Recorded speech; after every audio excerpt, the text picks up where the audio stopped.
واللي ما تنفهمش كيفاش تيفكر باش يقول باللي انا ما تواخذونيش بهذه العشره اللي التزمت بها. واش دابا الهضره غير حنايا دابا قلنا واحد القضيه اللي كنت انا جاي للحكومه وما كانتش معروفه، ما كنتش انا معروف انني غنجي للحكومه.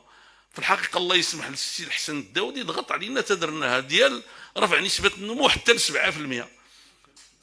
نعم لا، ملي درنا البرنامج ملي درنا البرنامج ملي درنا البرنامج ملي درنا البرنامج ملي درنا البرنامج قال جا السي الداودي قال لك شنو غادي نقولوا للناس؟ نقولوا لهم باللي غادي نرفعوا النسبه ديال النمو الى اخره. وانا كنت ضد، ولكن الاخوان في الاخر اللي كانوا معايا يعني في الحقيقه بكل صراحه داروا له خاطروا. ملي وصلنا للحكومه ما قدرناش نديروا 7%. يعني حكومة فاشلة. المهم خوتي، قبل ما نكملوا مع هذا المهرج اللي ما مشتركش في القناة يشترك ويفعل خاصية الجرس باش يتوصل دائما بالجديد ديالنا. وإلا عجبكم الفيديو ما تنساوش تخليونا الآراء ديالكم في التعليق لأنها كتهمنا وتحفزنا بقاو ديما نجيبو فيديوهات جداد. خليكم خوتي تشاهدوا الفيديو ونتلاقاو في الآخر باش نعلقوا عليه. فرجة ممتعة مع المهرج. واخا ما درناهاش في البرنامج، ولكن واش الهضره ديال النهار الاول ديالاش ديال نصيدوا المغاربه. واخا ما درناهاش في البرنامج وجينا وتنقولوا ما قدرناش بحال اللي كنديروا دابا اعتذرنا عليها دابا هذا الشيء هذا لو كان هذا السيد هذا كيدير هذا الشيء تقول ودي انا قلت غنعطي المالين 65 عام اللي ما عندهمش لا روتريت، هي هذه اللي ما عندهمش التغطيه الاجتماعيه، ما عندهمش لا نتريت، اذا ما عندهمش دخول غنعطيهم 1000 درهم للواحد. وديك الساعات السي دريس قال لي السي عبد الله هذا لا يمكن، وجاب لي الحساب 22 مليار ديال الدرهم. هذا الحساب ما داروش هو، لقاه هما دايرينه كاتبينه، وقال لي منين غادي تجي انت اللي درتي ولا هم؟ هما جابوا الارقام انت درتي الحساب دار لها ملتيبليكاسيون ما كاين مشكل. وقال لي وانا قلت له زعما ما يمكنش يقولوها هما يديروهاش، واذا به ما داروهاش، ولكن ما درتيهاش ماشي عيب. انت كرئيس ديال الحكومه ماشي ضروري تنجح، يمكن تفشل ويمكن شي حاجه قلتيها ما قدرتيش عليها تو سامبلومون. اجي قول للمغاربه سمحوا لي اخوتي المغاربه انا ما قدرتش ندير هذا الشيء ديالكم. صافي ديك الساعات بغاو يحكموا عليك تمشي في حالك، تمشي ها انت مشيتي في حالك. يلا دابا واش زعما غير واش فهمتي؟ سمحوا لي يا الاخوات، قال لك نوضوا هاد الشطح دارتها بصح، غير دخل ولا رئيس الحكومه منين تاليد ياك 10 سنين وانت قدامنا مقرد في الكرسي في الحكومه. ديك الساعات ما كنتيش زعيم سياسي عاد بنتي، ودغيا بين عشت وضحى بنتي وليتي رئيس الحكومه ويعجبك الحال وبغيتي تبقى تما وبديتي كدير في الاجتماعات والخيام ماشي بحال الخيام ديال شي خيام كيقولوا لي الاخوان سابلين هذوك الخيام راه 500 مليون ما عرف شحال مشكل، والغداوات والعشاوات وغادي كتجري بين عشيه وضحاها. يعني الذين اجلسوك قالوا لك حضر نفسك لتغادر وها انت تغادر. كان خاصك تكون معقول ودير مجهودك تخدم بلادك ماشي عيب، وتنتصر علينا ماشي حتى عيب، ولكن يعني ما تغترش انت ولا تظن باللي راك غادي تبقى تما. لو كانت ستدوم لك كلا دامت لغيرك الذين سبقوك. اذن هذه قضيه هذه زعما اساسيه. انا غنقول لكم انا ملي جيت للحكومه ما عمرني جبت شي حكومه سابقه بسوء، واظن حتى السي سعد الدين العثماني ما عمرو جبت شي حكومه سابقه بسوء. مع انني كون بغيت نجبد الحكومات السابقه بسوء راه نقدر نجبدها. الحكومه ديال السي عباس الفاسي في الوقت ديالها فاش وقع يعني الربيع العربي وكذا وكاد ان يحرقه، ولكن كان عارف باللي الرجل كان رجلا طيبا وبذل مجهودا وكان وطنيا. كنت انا عارف ان رئيس حكومه كان عارف لانه الناس اللي بعقلهم تيبنيو على الايجابيات التي سبقت، ولا كانت شي حاجه سلبيه راه ماشي هما اللي غيقولوا، راه كاين التاريخ غادي يقولها. فهمتيني ولا؟ وحنا ما كندعيوش ان الحكومه ديالنا لا الاولى لا الثانيه كانوا باغفي. طبيعه الحال كل واحد عنده الا بغينا نقولوا الشخصيه ديالو، كل واحد عنده عنده النتيجه ديالو، ماشي يعني ماشي بحال بحال. ولكن يعني هذا السيد هذا كاين عنده جوج ديال المشاكل. قال لك الاخ مبتلى بالمقارنه مع الحكومات الاخرى. لا، ماشي المقارنه السيدريس، بتسفيه الحكومات السابقه. علاش؟ لانه عنده عقده ديال انه الحكومه على الاقل الاولى ديال العداله والتنميه نجحت نجاحا باهرا. فاش كيف يعقل هذا الكلام؟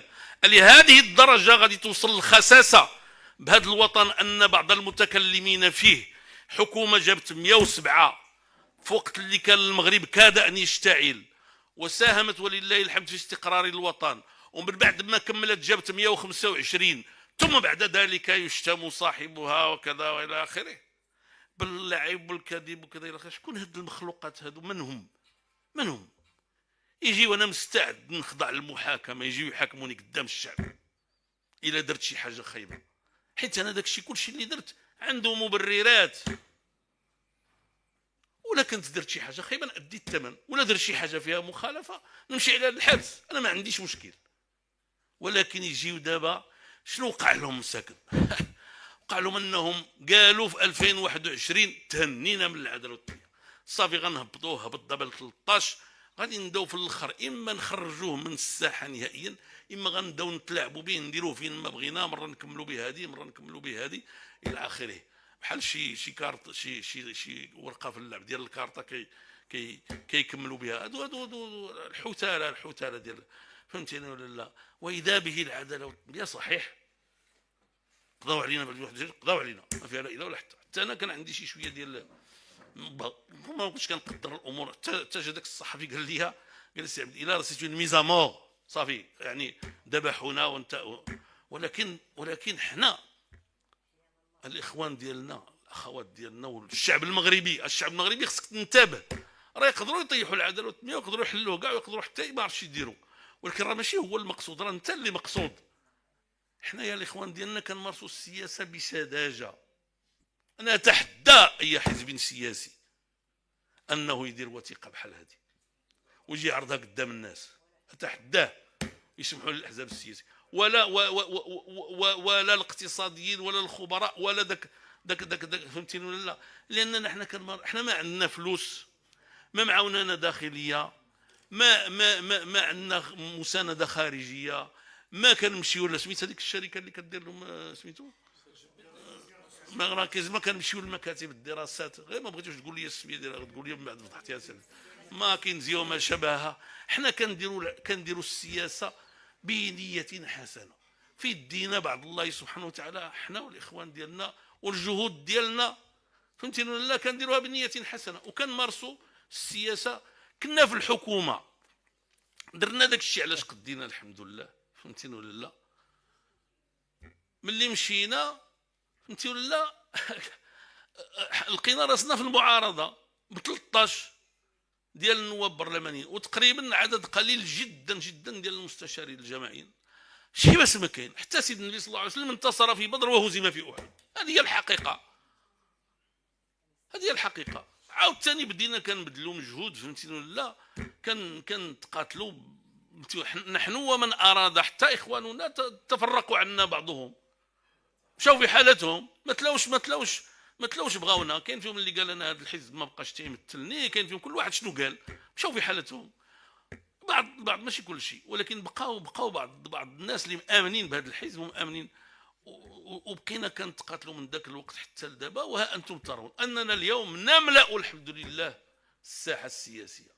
البرلمان فيه بارز يعني جوج ديال الاحزاب الاحرار، لان عنده الرئاسه ديال البرلمان وعنده ديال الحكومه والى اخره، والعداله والتنميه. هادو جوج اللي كاينين، الاخرين حتى هما ماشي ما كاينينش، ولكن كاين واحد الفرق كبير ما بين اسمحوا لي الاخوان باش تكون زعما فهمتي.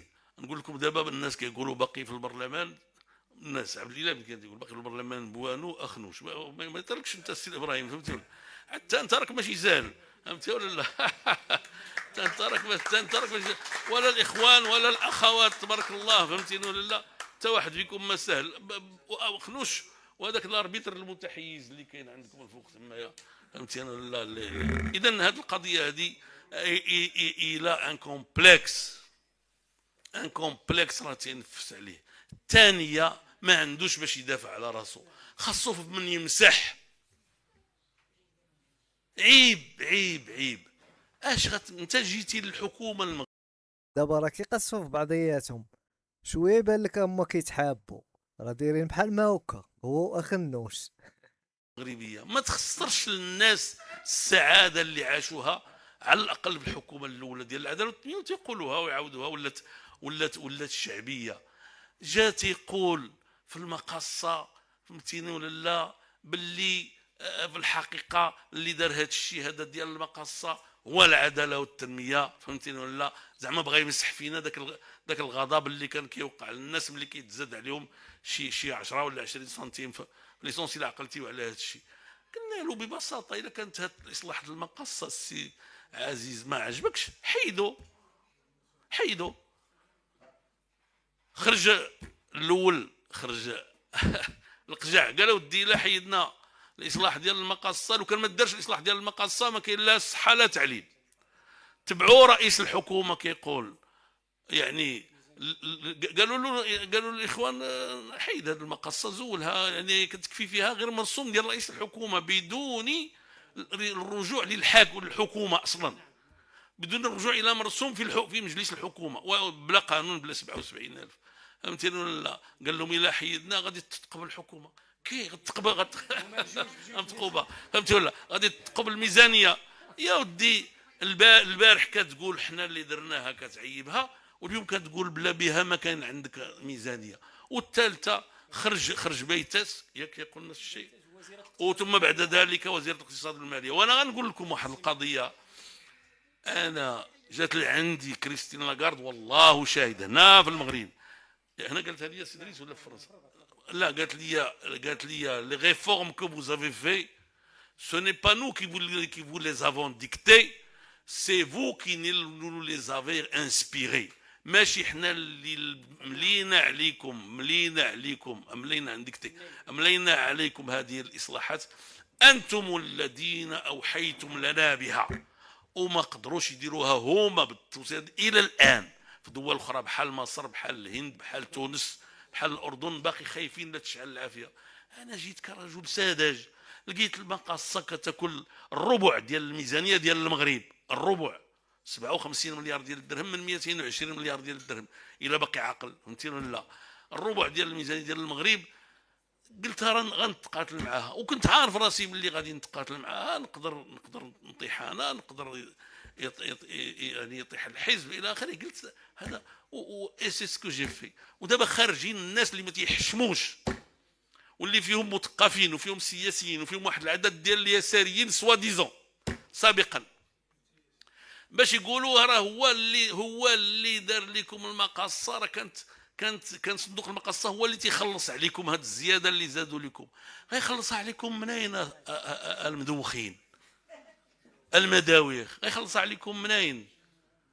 بمعنى اخر هذا بحال شي واحد كيشوف با عنده شي بركه تيوجدها للدراري باش يقراو، تيجي عند مو تيقول لك قولي لبانا يخرجنا للعطله ويدينا ما نعرف شنو، يشري لنا الحوايج وكذا الى اخره. كتقول راه عنده الفلوس، ايه صحيح عنده الفلوس، ديك الفلوس راه ديالكم. المسائل المهمه، فهمتيني ولا؟ بغاكم تستافدوا منها من بعد. وهذا الشيء كله اللي كتبوم علينا بهذه الحكومه لا الدعم الاجتماعي لا والو، بهذوك الفلوس اللي خلينا اليوم حنا.